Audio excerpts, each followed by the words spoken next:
That was so beautiful, Eva. Once a month we take turns leading services at the towers. There's so many Emanu-El members there, and tonight I led the services for them at 4 o'clock this afternoon. And just before I started the service, I said, "Is there any prayer you wish that we would sing that we never sing?" And Eva, they raised their hand and they said, "We would like to hear Eli, Eli." So you're right on point there. And it was so, so beautiful.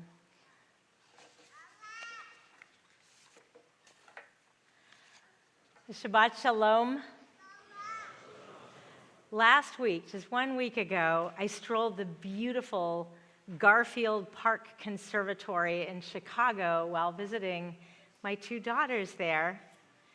There was a glorious flower show, bridal parties everywhere, and the most interesting collection of plants and trees. A sign in front of one of the trees explained the scientific reason why fruit trees require 3 years before bearing fruit.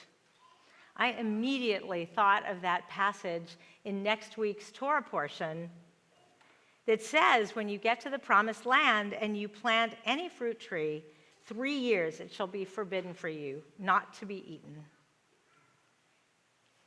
If you stop and think about it, how astonishing is it that the Torah figured out certain scientific ideas pre-Galileo, pre-Isaac Newton, pre-Aristotle, even pre-Hippocrates. Then there is this week's double Torah portion, Tazria and Mitzorah, right? Reading Tazria in 2023 gives us a near reverential appreciation of what they figured out pre-modern medicine. The topic of our double Torah portion, infectious diseases. Don't you wish you were Noah having that Torah portion to work on for your bat mitzvah? But she does an amazing, amazing interpretive job. Not even until the 1860s did Louis Pasteur describe how germs or microbes could invade the body and cause disease. Thousands of years before that, Tazria describes how a person could see evidence of some kind of tzara'at, some kind of infection in their body, and go to the Kohen, the priest. The priest would examine the tzara'at and determine if the person was tameh, or impure. If yes, the person was sent to confinement for 7 days. 7 days later, the priest would check again, and sometimes there was a rash, and the person went back into confinement, and this could go on. Think of getting a mild COVID diagnosis, and a week later retesting, and then retesting, and it's like that. Every few years, Tazria and the next Torah portion are linked. And when they link, as they do this Shabbat, that is where there is a beautiful lesson for us. While Tazria focuses on tzara'at, on diagnosis and isolation, Mitzorah describes a detailed ritual for returning the person to the community when the person is no longer infectious. As impressive as it is that they figured out how isolation is a response to infectious illness that long ago, it's only more remarkable that Judaism recognizes that when you have been isolated for any reason, it can be hard for the community to reabsorb you back in. It's not so automatic. Think of how people were treated during the AIDS crisis, of how we continue to stigmatize people with mental illnesses or a physical disability. Think about people who complete a term in prison. At least 90% of people who go to prison get out of prison. We struggle with that complexity of incarceration. unlike those who caught an infectious disease, though some are unfairly imprisoned.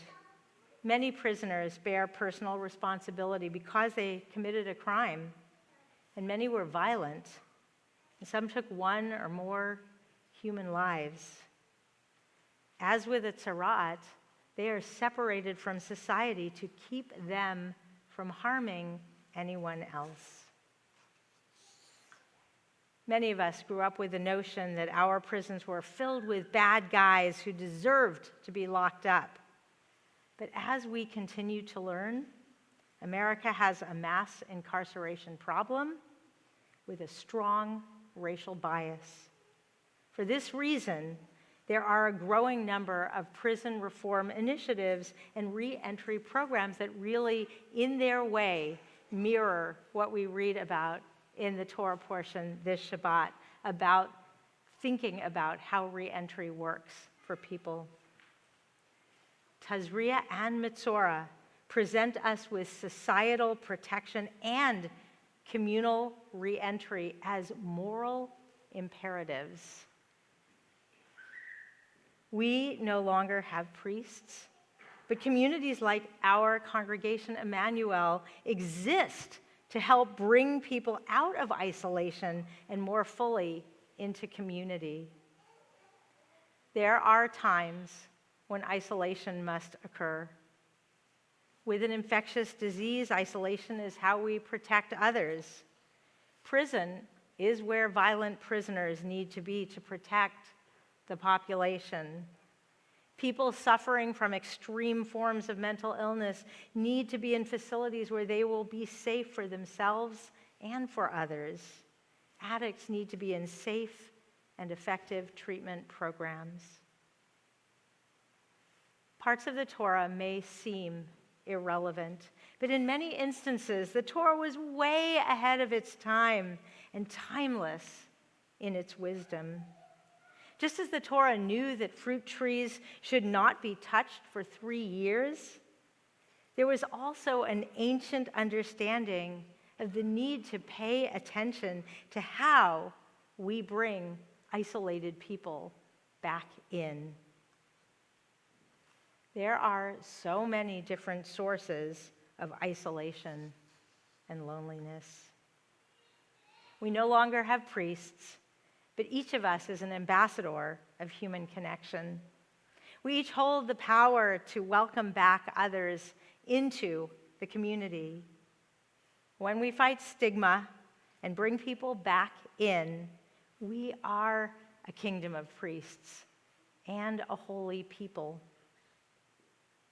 Understanding not just the need, but the religious imperative to welcome people back in, that is the Torah's gift to us.